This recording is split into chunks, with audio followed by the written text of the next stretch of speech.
Welcome to my channel. I am Simran Sahani and आज मैं आपको पढ़ाऊंगी विस्तास बुक का chapter 3 journey to the end of the earth. तो जब भी बच्चे इसे बुक से पढ़ते हैं तो थोड़ा सा डिफिकल्ट लगता है, बट अब बिल्कुल भी नहीं लगेगा क्योंकि मैंने इतने बेहतरीन नोट्स क्रिएट कर दिया है कि एनसीईआरटी रख दो साइड में। यहाँ पे सारा चीज़ें जो आपको पढ़नी है वो इंक्लूडेड है। बस एक बार रीड करने के बाद आपका सारा काम कंप्लीट हो जाएगा। पहले चैप्टर समझ लो, बस इन नोट्स की एक बार रीडिंग लगा लेना। तो होने के वाले चैप्टर में हम घूमने जाएंगे अंटार्कटिका पे। तो अंटार्कटिका घूमने जाना एक बिल्कुल ही अलग सा एक्सपीरियंस होता है भैया। एक तो बहुत सारे पैसे लगेंगे घूमने जाने में बिकॉज काफ़ी महंगा सा ट्रिप होता है और बहुत कुछ सीखने को मिलता है। तो आज हम अंटार्कटिका घूमने जाएंगे अपनी ऑथर के साथ में। ऑथर कौन है ये कमेंट सेक्शन में तुम सबको बताना है, हमारा कस्टम चल रहा है, हर वीडियो में नहीं बताऊंगी। जल्दी से कमेंट सेक्शन में राइटर का नाम कमेंट कर दो। तो बहुत ही प्यारी सी राइटर है हमारी, इसकी जल्दी लिखो लिखो लिखो फिर मैं बताती हूँ। तो आई होप तुमने कमेंट कर दिया हो। तो हमारी राइटर का नाम है तिशानी दोषी, ठीक है। अब इन्होंने एक बहुत ही अच्छा काम करा कि ये अंटार्कटिका जब गई तो आके उन्होंने ये चैप्टर लिखा जिससे कि हमें समझ में आए कि हम ग्लोबल वार्मिंग सुनते हैं, हम सुनते हैं ग्लेशियर पिघल रहे हैं, ये हो रहा है समाज में, हमें जो है अपनी लाइफ को बचाने के लिए we should do earth clean, ये वो हम बस बोलते रहते हैं, करते हुए कभी कुछ नहीं है। बट आज ये पढ़ के आपको लगेगा भैया करना चाहिए वरना फ्यूचर बिल्कुल सिक्योर नहीं है। So let's study the chapter. तो सबसे पहले अगर हम बात करें अंटार्कटिका की, तो अंटार्कटिका क्या है? अंटार्कटिका पूरे वर्ल्ड का हमारे कोल्डेस्ट, ड्राइएस्ट और विंडीएस्ट कॉन्टिनेंट है। अगर ये 3 वर्ड्स इंग्लिश के पेपर में लिख कर आओगे नंबर ही नंबर मिलेंगे अंटार्कटिका के लिए, ठीक है। और जो है आज हम जानेंगे कि अंटार्कटिका इतना इंपॉर्टेंट क्यों है। सबसे पहले तो अगर हमें अर्थ की हिस्ट्री जाननी है ना, हमारे अर्थ की, हम कहते हैं डायनासोर थे, फिर कुछ गिरा ऊपर से, फिर डायनासोर मर गए, हम आ गए, ये वो, ठीक है। तो अगर हमें अपने अर्थ की हिस्ट्री जाननी है कि अर्थ कैसा था, क्या तुम्हें याद है 9th क्लास में हमने पढ़ा था कि हमारा अर्थ ऐसा था ही नहीं। ये जो कॉन्टिनेंट अलग अलग है, साउथ अमेरिका, नॉर्थ अमेरिका, पहले ये सब जुड़े हुए इकट्ठे होते थे, यूरेशिया, गोंडवाना लैंड होता था। तो भाई ये जो सब कुछ है आज हम लोग तो रह रहे हैं, हमने तो तरक्की कर ली, अंटार्कटिका पे तो आज तक कोई नहीं रहा है ना। तो आज हम जानेंगे अंटार्कटिका इतना इंपॉर्टेंट क्यों है। तुम्हें पता है बड़ी बड़ी कंट्रीज़ के बेसिस लगे हुए हैं अंटार्कटिका के ऊपर और वो वहाँ अंटार्कटिका की मिट्टी में रिसर्चेस करते हैं हमारे फ्यूचर को अच्छा करने के लिए और हिस्ट्री जानने के लिए हमारे अर्थ की।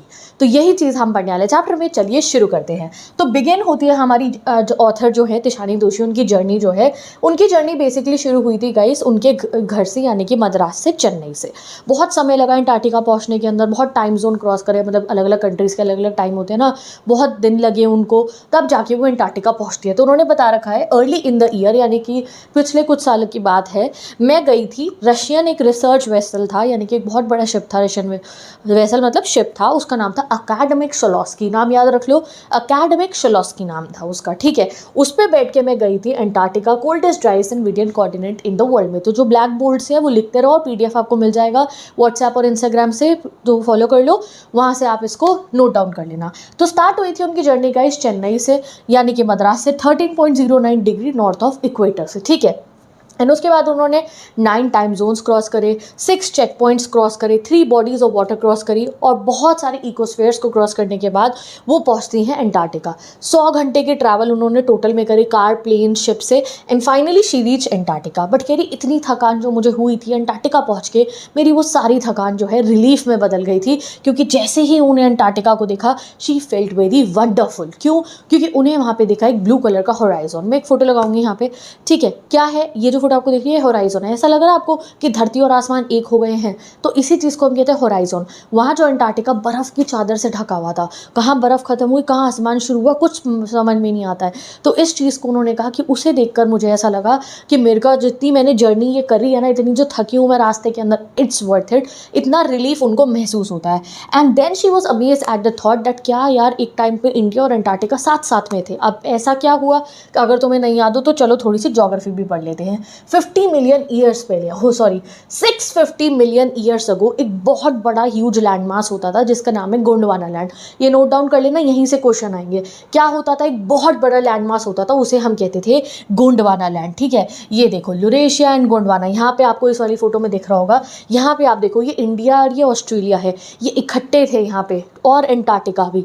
बट बाद में क्या हुआ, हमारी अर्थ की टेक्टोनिक प्लेट्स में मूवमेंट हुई, ये ऑस्ट्रेलिया इधर यहाँ नीचे हो गया, इंडिया चला गया, हमारा जो है आप बेसिकली मान लो एशिया की तरफ, और ये अंटार्कटिका ना यूँ नीचे आ जाता है, बिल्कुल बिल्कुल अकेले कोने में से हो जाता है। साउथ अमेरिका चला जाता है नॉर्थ अमेरिका की तरफ, ठीक है, देख रहे हो, ये इंडिया जाता है यहाँ ऊपर एशिया की तरफ, अफ्रीका भी इधर चला जाता है, साउथ अमेरिका इधर को जाता है, ऑस्ट्रेलिया यहाँ नीचे रह जाता है, और अंटार्कटिका बिल्कुल नीचे कोने में पड़ा रह जाता है। और आज के समय का हमारा मैप बन जाता है, जो आपको पता ही है कैसे है। तो ये अर्थ की टेक्टोनिक प्लेट के मूवमेंट के बाद हुआ था। ये रहा देखो मॉडर्न वर्ल्ड, कितनी अच्छा फिगर में दिखा रखा है ये कि पहले ऐसे था, यहाँ यूरेशिया था, ये नॉर्थ अमेरिका था, ये सारे चारों भाई इकट्ठे रहते थे, 4-5 भाई, south America, Africa, India, Antarctica, Australia. इतना रटना नहीं है, ज्योग्राफी का पेपर नहीं है। बट जब टेक्टोनिक प्लेट्स में मूवमेंट हुई तो अंटार्कटिका यहाँ नीचे अकेला रह गया, साउथ अमेरिका नॉर्थ अमेरिका जुड़ गया, और ऐसा ये हमारा इंडिया इधर, यूरेशिया, ये इस टाइप का बन गया हमारा अर्थ। तो उन्हें वो समय याद आ रहा था 650 मिलियन पहले का, जब जो है अंटार्कटिका और इंडिया दोनों साथ में होते थे। उस ज़माने में अंटार्कटिका का जो टेम्परेचर था वो काफ़ी वार्म होता था, गर्म ही होता था, और तब ह्यूमन एग्जिस्ट नहीं करते थे। तब कौन होते थे भैया? डायनासोर होते थे। बहुत सारी स्पीशीज़ के प्लांट्स और एनिमल्स उस ज़माने में होते थे। गोंडवाना लैंड पता है आपको कब तक रहा था? 500 मिलियन सालों तक गोंडवाना लैंड रहा था। और ऐसा कहा जाता है कि जब डायनासोर्स ख़त्म हुए और मैमल्स का आना ज़रूर हुआ, तब से उसके बाद में जब ये टेक्टोनिक प्लेट्स मूवमेंट होके ये वाला हमारा अर्थ बना, तब से अंटार्कटिका हमारा यहाँ नीचे अकेला रह गया है, बिल्कुल ठंडा बर्फ सा। और यहाँ पे आज तक ह्यूमैनिटी ने टच नहीं करा है। आज तक अंटार्कटिका पे लोगों ने फ्लैट नहीं बनाए, जाके घर नहीं बनाई, कोठियाँ नहीं बनाई या बंगलो नहीं बनाए हैं, क्योंकि वहाँ पे रहना पॉसिबल ही नहीं है, इतनी ठंड है। और इसीलिए ये जगह प्योर है, प्रिस्टाइन है, रिसर्चेस करने के लिए और अर्थ की हिस्ट्री जानने के लिए। तो to visit Antarctica is like visiting history. तो आप अंटार्कटिका जा रहे हो मतलब उसी ज़मीन पे खड़े हो जो ज़मीन पे कभी डायनासोर चले थे, बिल्कुल उस पर कोई मकान तो नहीं बने ना अभी तक, समझ रहे हो? तो Antarctica make us think about all wonderful things. अब अंटार्कटिका जाके उन्होंने ये थोड़ा सा जोग्राफिकल टर्म्स पढ़ लेते, तभी मैंने कहा है एनसीईआरटी आपको इसके बाद छूनी नहीं पड़ेगी। उन्होंने कहा अंटार्कटिका जाके मुझे कॉर्डिलियन फोल्ड याद आते हैं। कॉर्डिलियन फोल्ड्स जो है आपको याद नहीं करना है, ये वो फोल्ड्स हैं जो जब टेक्टोनिक प्लेट्स की मूवमेंट हुई थी उसके बाद जो माउंटेन रेंजेस बनी थी उनकी बात है। प्री कैरेबियन ग्रेनाइट शीट, ये भी रॉक्स हैं जो तब बने थे जब ये कॉन्टिनेंट अलग हुए थे। ओजोन, कार्बन, एवोल्यूशन, एक्सटेंशन, ये सब चीज़ों को अंटार्कटिका जाके आपको रियलाइज़ होगा इन सब चीज़ों की इंपॉर्टेंस। फॉर एग्जाम्पल वो याद करती है कि कैसे इंडिया ड्रिफ्ट होकर एशिया की तरफ चला गया और साउथ अमेरिका चला गया नॉर्थ अमेरिका की तरफ, एंड ड्रेक पैसेज बन गया। ड्रेक पैसेज पे बहुत क्वेश्चन आते हैं। ड्रेक पैसेज क्या है? ओशन का करंट है। ये देखो यहाँ पे, मैं आपको यहाँ पे दिखाती हूँ, ये देखो, ये साउथ अमेरिका है और ये अंटार्कटिका है, दिख रहा है? ये वाइट वाला अंटार्कटिका ही है। इनके बीच में थोड़ी सी जगह खुली है ना, इसको हम कहते हैं, ये जो पानी का रास्ता है इनके बीच का, इसको हम कहते हैं ड्रेक पैसेज। तो ड्रेक पैसेज बन गया था इन दोनों के बीच में, और ये ही हमारी ज्योग्राफी ऐसी बनी थी। और ये चीज़ उन्होंने वहाँ पे खड़े होकर समझी कि अंटार्कटिका में सब कुछ कैसा होता है। ओके, अब जो है वो कहती है कि मुझे पता है अंटार्कटिका में बहुत अजीब लग रहा था। क्यों? क्योंकि मैं एक सन वर्शिपिंग साउथ इंडियन हूँ। हम तो रोज सुबह उठ के जो है धूप देखते हैं, और वहाँ जो है सरियल थंडर स्टॉर्म्स, और कहो आप थंडर स्टॉर्म नहीं, स्नो स्नो स्नो थी हर जगह पे। ऐसा लगता था उनको जैसे कि वो जाइंट पिंग पोंग बॉल पे चल रही हो, वो वाइट कलर की जो टेनिस बॉल नहीं होती उसके ऊपर वो चल रही हूँ। उन्हें ऐसा लगता था कि बर्फ़ के गोले पे मैं चल रही हूँ। हर जगह ठंड ही ठंड थी। अंटार्कटिका के पास जो है वर्ल्ड की 90% ऑफ आइस है, तो पूरा आइस से अंटार्कटिका ढका हुआ है। कह रही ऐसा भी नहीं है कि वहाँ पर तुम्हें कुछ एहसास होगा समय का, नहीं, ना कोई ट्री है, ना कोई बिलबोर्ड है, ना कोई वो इश्तिहार लगा है, वो साइन नहीं लगे होते, सेल लगी है यहाँ ये वो, ना कोई खंबे हैं, ना बिजली के, ना कोई घर है, मकान है। तो बिल्कुल वाइट कलर का एक स्नो का बॉल है, उसके ऊपर तुम रह रहे हो। You will feel like that. और वहाँ जाके आपको टाइम, समय, दुनिया सबका अंदाज़ा आप भूल जाओगे, and you will only feel silence. और आवाज़ें आती हैं वहाँ पे, ऐसा नहीं आवाज़ें नहीं आती हैं, आवाज़ें आती हैं ज़ोर ज़ोर की, एवलांचेस की, यानी कि बर्फ़ के पहाड़ जब गिर के टूटते हैं ना, उनकी धड़ास करके आवाज़ आती है। और जो है देखने को क्या मिलता है वहाँ पे, ऐसा नहीं है कि वहाँ कुछ और नहीं मिलता। वहाँ पे माइटीज़ से लेके माइजस दिखते हैं, मतलब छोटे छोटे छोटे क्रीचर जो आप शायद माइक्रोस्कोप से देख पाओ, और बड़े बड़े व्हेल और सील्स और बड़े बड़े आपको जो है ग्लेशियर्स वगैरह ये सब भी दिखते हैं। और कुछ ग्लेशियर तो वहाँ इतने बड़े हैं, आइसबर्ग वहाँ इतने बड़े हैं अंटार्कटिका में कि एक कंट्री जितने साइज़ के, मतलब एक तो बेल्जियम से भी बड़ा है। तो ऐसा उन्होंने बताया कि अंटार्कटिका का हाल था। अब अंटार्कटिका में भी ऐसे ही होता है कि कभी कभी तो बहुत समय तक धूप ही रहती है, यानी कि दिन ही रहता है, कभी कभी रात ही रहती है। तो वो कह रही बिल्कुल ऐसा रहा कि पूरा दिन ही रहा, दिन ही रहता था, दिन ही रहता था। एंड दैट प्लेस जो है उसने उनको समझाया अर्थ की हिस्ट्री के बारे में कि ये कितनी प्योर जगह है और हमें इसे कितना बचाने की ज़रूरत है। It feel likes being directly immerse in geological history of earth. और वहाँ खड़े होकर जब उन्होंने एंटार्क्टिका को देखा कि ग्लेशियर्स पिघल रहे हैं, वहाँ पे टेम्परेचर बढ़ रहा है, एंटार्क्टिका में ठंड होनी चाहिए, वहाँ भी थोड़ा सा टेम्परेचर बढ़ रहा है, तो कह रही मुझे बहुत डर लगा कि हमारे अर्थ का फ्यूचर कैसे होगा। Then she talks about the human impact on earth. थोड़ी सी उन्हें लगता है कि ह्यूमन सिविलाइजेशन कितना गलत काम कर रही है। कह रही हमें सब 12,000 साल हुए हैं अर्थ की क्लॉक पे, मतलब 12,000 साल हुए हैं हम ह्यूमंस को यहाँ रहते हुए, जो बहुत ज़्यादा नहीं है, बहुत कम है। और उस बीच में हमने इतनी तबाही मचा दी है, ozone layer depletion, global warming, floods and what not. हम क्या क्या कर रहे हैं आप खुद देख सकते हो, पेड़ काट दिए और जो है forest fires, what not we are doing. ठीक है, हमने विलेज बना दिए, हमने स्पीशीज़ के लिए जंगल नहीं छोड़े, हमने फॉसिल फ्यूल्स बंद कर दिए कि हम कह रहे हैं हमारे को नई इलेक्ट्रिसिटी बनाने की ज़रूरत है गाड़ी चलाने के लिए, पेट्रोल खत्म हो जाएगा, इतना हमने ओवर कंजम्पशन कर लिया है। तो कह रही ये सिर्फ 12,000 सालों के अंदर इंसानों ने दुनिया का ये हाल कर दिया है। एंड इस कार्बन डाइऑक्साइड के ज़्यादा इमिशन की वजह से एंटार्क्टिका को सबसे ज़्यादा नुकसान होगा, क्योंकि ग्लोबल वार्मिंग बढ़ेगी तो एंटार्क्टिका की स्नो पिघलेगी एंड देन यू नो कि एक दिन क्या होगा, अर्थ खत्म हो जाएगी। तो कह रहे ये बातों पे ना वैसे बहुत डिबेट्स होती हैं कि क्या एंटार्क्टिका की आइस शीट मेल्ट हो जाएगी, क्या ओशन करंट ख़राब हो जाएंगे, क्या हमारी लाइफ एंड हो जाएगी। हम लोग अपने घर के ड्राइंग रूम में बैठ के ये सब बातें सुनते हैं, करते हैं, बट जब एक्चुअली में आप एंटार्क्टिका पे खड़े होगे तब आपको बहुत डर लगेगा कि, और ऐसा लगेगा कि यार हमें इसे बचाने के लिए कुछ करना चाहिए। और प्लस जो एंटार्क्टिका है उसके आइस कोर के अंदर, क्योंकि मैंने क्या कहा, ये तो गोंडवाना लैंड का पार्ट था ना, अब इंडिया में आप रह रहे हो, हम भी गोंडवाना लैंड के पार्ट थे, बट हम खुदाई ज़्यादा तो नहीं कर सकते, लोगों के घर हैं। बट एंटार्क्टिका में तो अब खुदाई होती है जितनी अलाउड होती है, जिससे अर्थ को नुकसान हो, इससे हम अपनी हिस्ट्री पता लगाते हैं। तो सारे कार्बन रिकॉर्ड्स आज तक एंटार्क्टिका के अंदर है।